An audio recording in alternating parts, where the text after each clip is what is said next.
remember that case like it was yesterday.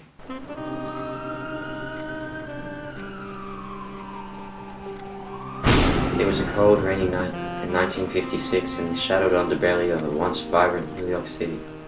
A city of uniformity and consistency, now scarred by the aftermath of an all-out gang war. The echoes of gunfire still reverberate through the alleys, and the bloodstains on the pavement serve as a chilling reminder of the violence that once consumed the streets. Enter me, Detective and Private Investigator Don Flynn. My desk filled with stacks of files from past cases, some resolved, others not. My eyes blinded by my bright white desk lamp. The addictive stench of ink and smoke filled my lungs. The sound of ticking clocks and the distant wail of sirens all combined create an atmosphere of unease and anticipation. Waiting. Waiting. Waiting. The big question was, when will the next big case come? Mr. Flynn, I need your help. What's got you worked up, though? It's about my late husband, Charles Capone. He was the boss of one of the gangs that was involved in the recent war.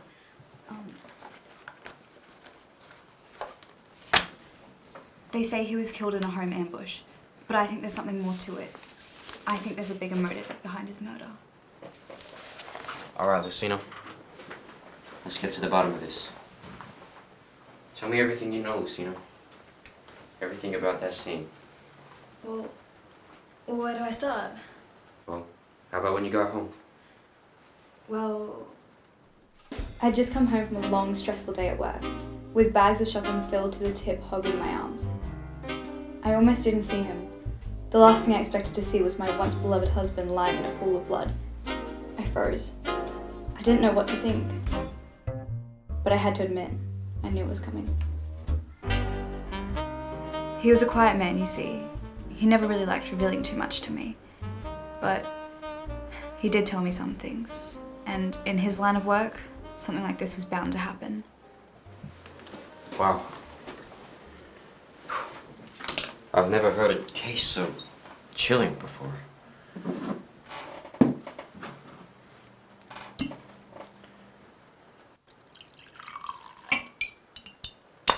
You sure are one poor day. So, what'd you do after you found him dead? I presume you didn't call the police? No, that's the last thing I would do. After I came back to my senses, I rushed over to him. The blood was fresh, but his body had already gone cold. There was no getting him back. As the adrenaline began to decline, an uneasy feeling arose. I decided to have a quick look around the room. Whoever the culprit was managed to escape without a trace. But I did find one thing. A badge, specifically one that a high-ranking police officer would wear. I know because we make the exact ones at our tailor shop. And from memory, the number was 5852.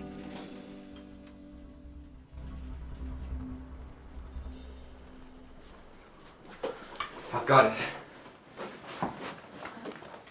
Excuse me?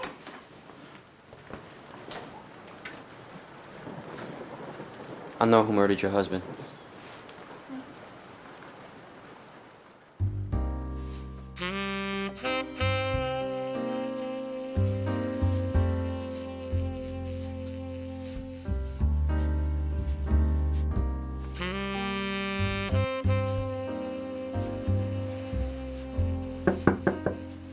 Hello? Anybody home? It's urgent. Yes, I'm here. Come in.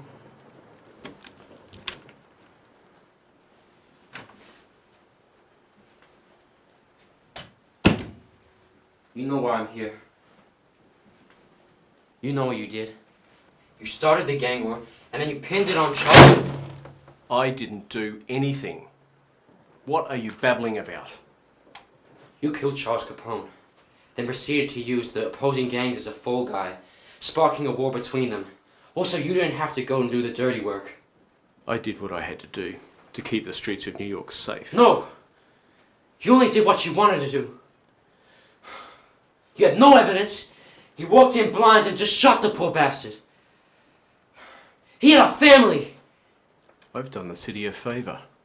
Besides, you have no proof. Now, if you'll excuse me, I have more important matters to attend to. Good night. And goodbye, Mr. Detective.